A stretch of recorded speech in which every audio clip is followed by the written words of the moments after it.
Hi guys and welcome to Drum Dog. Today we are talking about drum sound, but not necessarily in the way you're thinking of.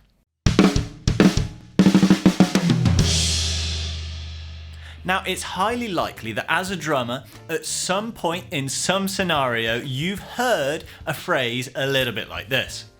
Remember, it's not about what you use, it's about how you use it. A truly great musician sounds good no matter what they're playing. And while those statements are actually quite true, they're not necessarily very helpful. Now, they're definitely accurate in the sense that sometimes you see the greats play and it doesn't seem to matter how tired their heads are or the fact that they're playing Sabian solas. Everything they touch just seems to sound like gold. But this isn't just something that only the drum gods can achieve because they are far more worthy than us and only they can sound the greatest. And it's not even to do with how much money we pour into our instruments, how expensive or rare our woods are, or how many thousand hours of hand hammering went into our B20 bronze cymbals, or even how many hours we spent tuning our instruments. But a massive part of our drum sound actually does come down to how we hit the instruments with our sticks. And while that sounds like quite a simple thing, I mean, how can you hit a drum wrong? You take the stick and you hit it. But actually there's a lot that goes into hitting a drum. And today we're going to unpack a lot of the information of how to actually hit a drum or cymbal and make it sound good.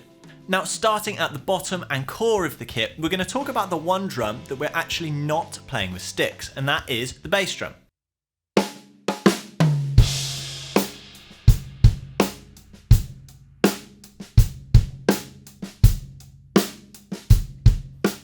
Now, it's easy to think that you can't really go far wrong with the bass drum. It's got a pedal, you hit the pedal with your foot, and the bass drum goes boom. But there's actually quite a lot that goes into you working with that pedal to keep our notes nice and consistent and sounding like we want them to. And our first thought here is actually just controlling the rebound of our pedal, because it's easy to, with that bass drum and with that spring tension on the pedal, accidentally have a few little sympathetic notes after our initial hit.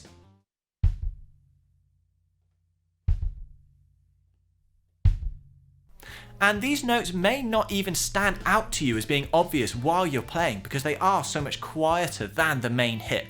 But this is often the kind of thing that drummers only hear back for the first time when they're recording for the first time in the studio and everyone's like, hey, why does the bass drum sound like it's got some kind of wacky delay on it?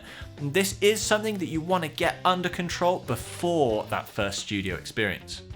On top of controlling each individual hit, we have another choice to make with the bass drum, and that is the grand old debate of burying the beater or bouncing the beater.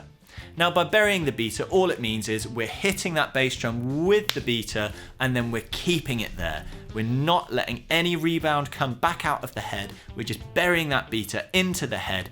And what this does is it generates a really tight and focused sound. We're stifling the resonance of the drum and we're getting a really nice high attack slap with that hit. Now, on the other side of the argument, there is bouncing the beater, where we're still going for that nice confident stroke, but as soon as that beater's hit the head, we're letting it bounce out naturally and then not touch the head again until we're playing our next note. That's the key with that one. Let's check out how these two strokes sound different when compared directly to each other.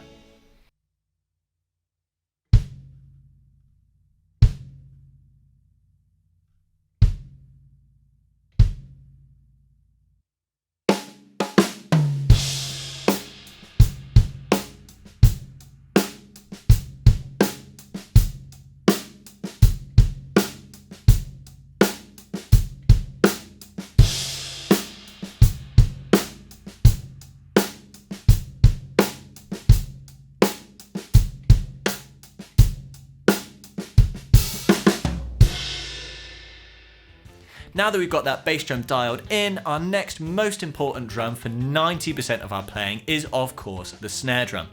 Now, the snare drum is quite a complicated beast, and there's actually a lot that goes into producing the right tone.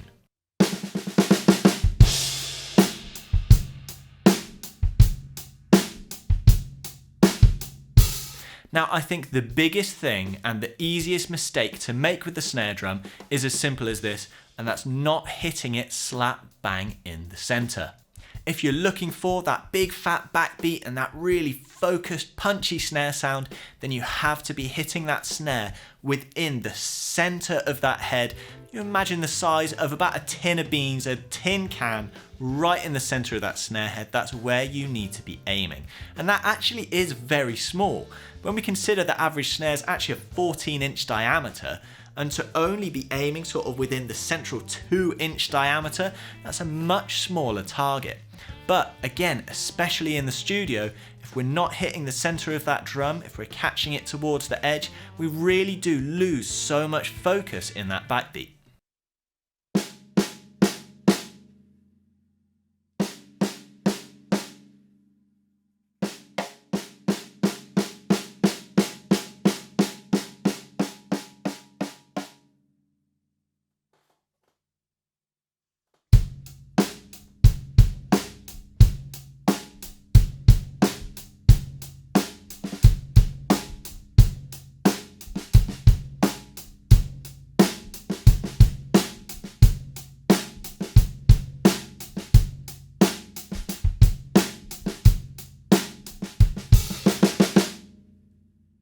Now, another tonal choice that we're going to be making with the snare drum is whether we're playing rim shots or not.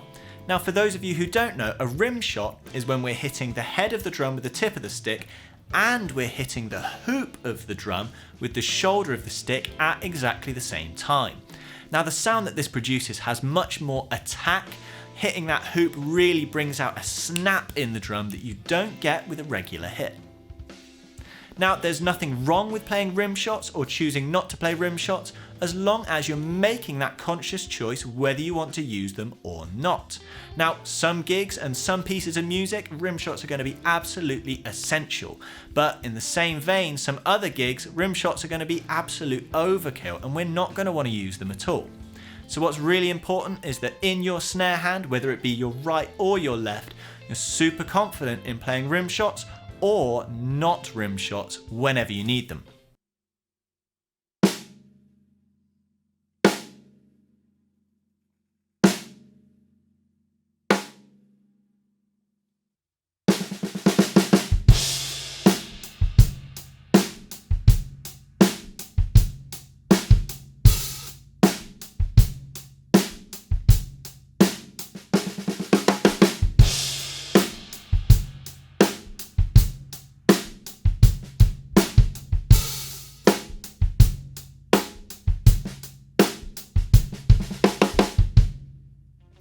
Now, as a final note on snare drums, this is something that's often overlooked, and that's getting a great cross stick tone.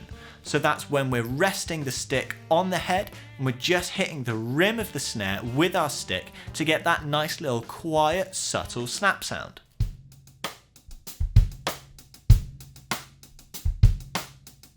Now, it's actually really easy to get a bad cross stick tone, and there's a couple things that go into finding the right tone.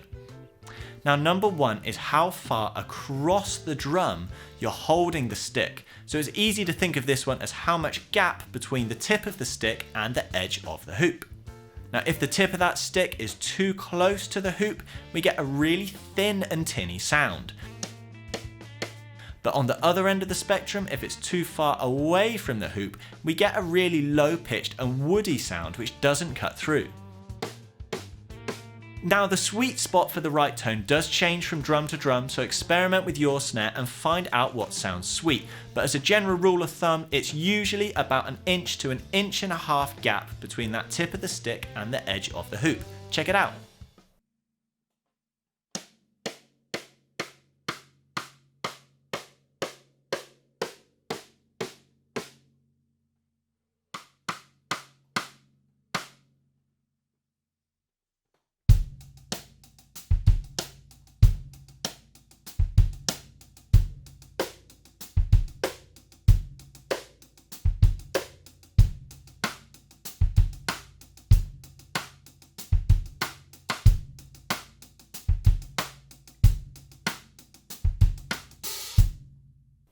Now, you'll also notice in that clip there, I'm actually holding my stick upside down. So that's with the tip of the stick down in the base of my hand and the butt end of the stick up against the hoop. Now, with the butt end hitting the hoop, we get a much thicker and actually louder cross stick tone, which does make a really big difference to holding the stick conventionally and hitting the hoop with the tip end. Now, obviously practicality does come into this. If you've got to play a song which quickly changes from a normal snare hit straight into a cross stick, you might not actually have time to flip that stick. And if you're as nervous about flipping your sticks up in the air as I am, because I'd definitely never catch it again, I'm quite often making the choice to sacrifice my cross stick tone just to know that I'm not going to drop that left stick in the middle of a show.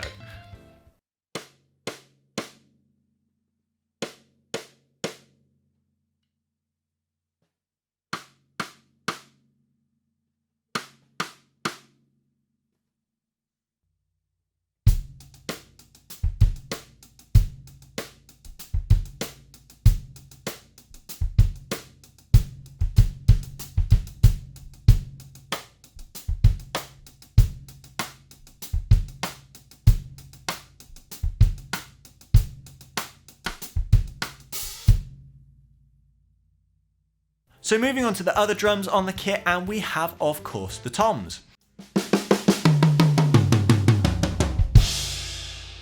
Now, all of the toms share the same kind of technique and method for extracting a nice resonant and melodic tone from them, and there are two things that go into this. Number one is exactly the same as the snare. For that nice high attack sound, we want to be playing them right in the center of the tom. Now, this can be a little bit more difficult than the snare because we're usually playing toms moving around the kit. And that does make it harder to sharp shoot the center of each head, but this is something that's definitely worth practicing because it has a huge tonal difference.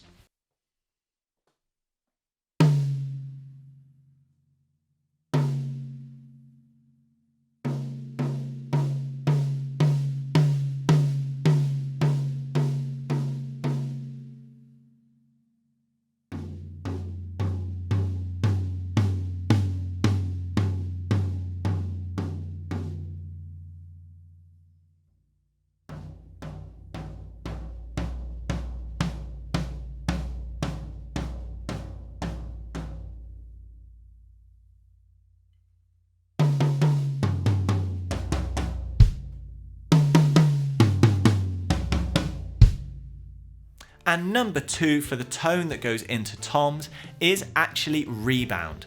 Now, rebound is a big part of everything we do on the kit, but when it comes to toms, a good rebound has an absolutely enormous effect on how that tom sounds. If you're holding your sticks too firmly and burying that stick into the tom even slightly, the amount of tone you lose is huge. Check out the difference here.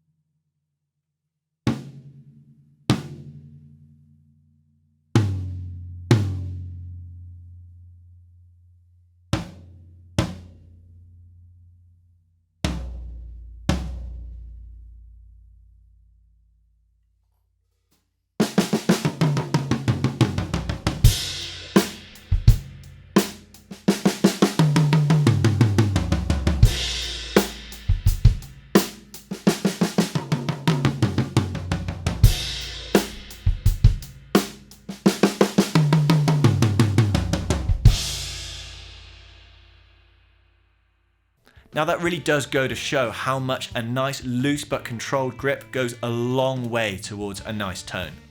Now that's all the drums covered, it's time to check out some cymbal tips. Now it's easy to think, again, a cymbal's just a cymbal, you hit it and it makes its noise. But no, there are many different ways to play each cymbal with different parts of our stick. Starting up at the crash cymbal. Now, a classic beginner mistake with crashes is to use the tip of your stick on the top of the crash. Now, while this does make a crash sound, that tip on the top of the cymbal makes a really harsh attack that doesn't have much body of the cymbal with it. For a nice explosive crash sound that really gets the body of that cymbal opening up, we want to be using the shoulder of our stick on the edge of the cymbal. Now, this can be a little bit more brutal on the cymbal as we're hitting the edge, but a slight sweeping motion from one side to the other with our stick as we play it can go a long way to protect our crashes.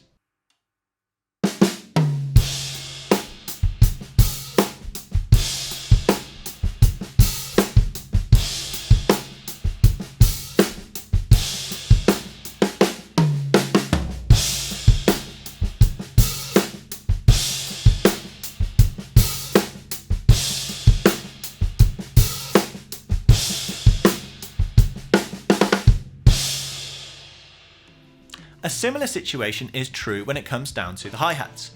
On the hi-hats, we have a sound choice to make here because there's a few different sounds we can get just with a closed hat sound. We can use the tip of the stick on the top of the cymbal, we can use the shoulder of the stick still on the top of the cymbal, and we can use the edge of the stick on the edge of the cymbal.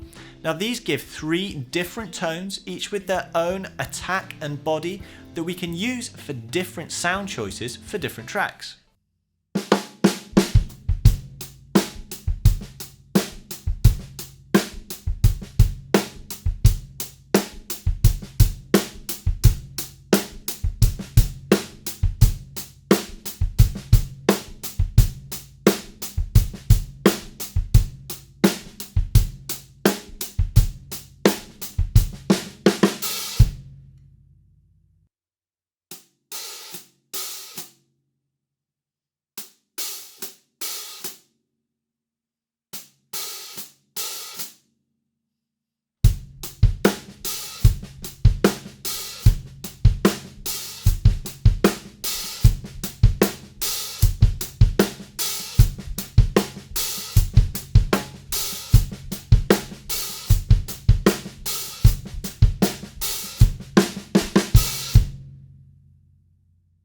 Now the same is true when it comes to hi-hat chokes and leaving the hi-hat constantly open in, say, a rock beat. While the different parts of the sticks give us sound options for chokes, there is a slight rule of thumb when it comes to playing a constant open hi-hat, and that is that we do want to use the edge of that stick on the edge of the cymbal to give that really nice lively washy sound.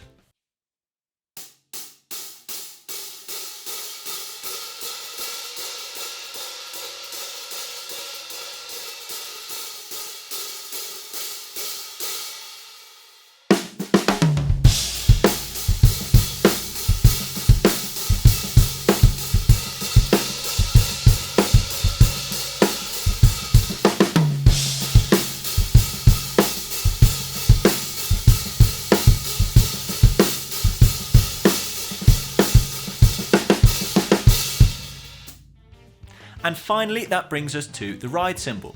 Now, in the same way as our hats and ride are affected by whether we're playing the tip on the top or the shoulder on the edge, the ride cymbal shares the same characteristics. So most of the time when we're aiming for just our sweet ride sound, we do want that tip on the top. Now, an important thing with the ride is to avoid that shoulder on the top of the cymbal sound. That's something that's quite easy to slip into, especially depending on how flat your ride is in your setup, but it does lose that definition. We get a bit of a clang and the body of that cymbal comes out often more than we want it to.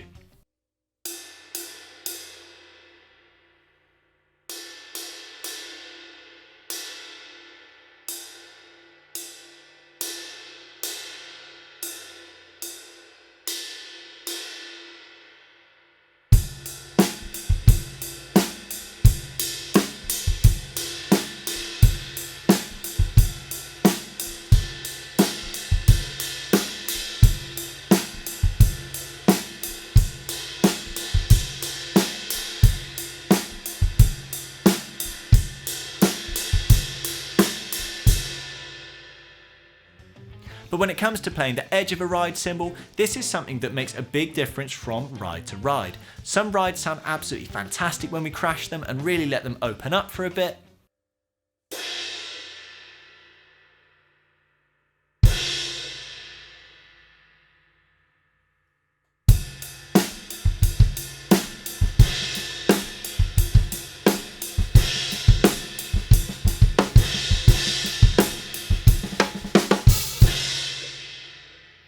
whereas others, especially heavier rides, really don't suit this style of playing.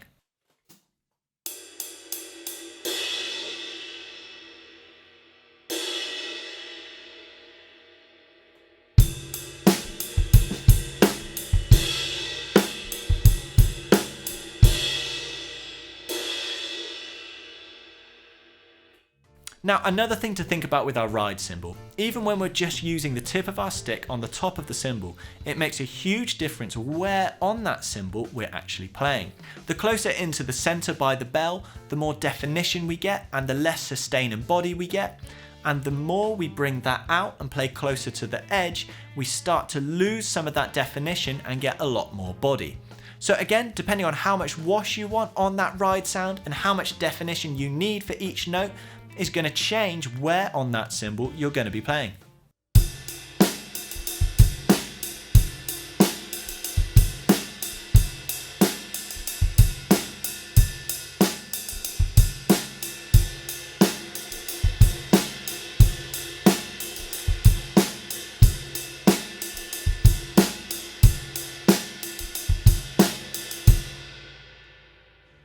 Now for a final thought on ride cymbals, we're thinking about that actual bell sound in the center.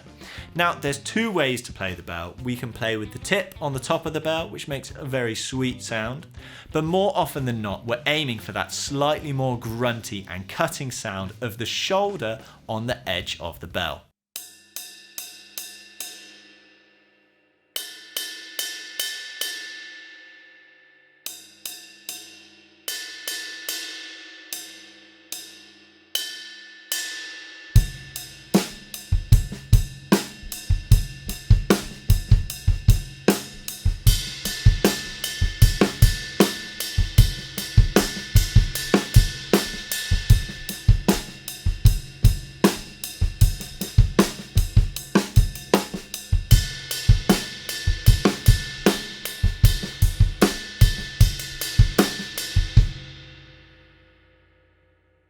Now, how we actually play our drums and how they sound can be a really odd thing to practice, but it is something that's super important and massively defines how we sound as a drummer and how good we sound live or in a recording.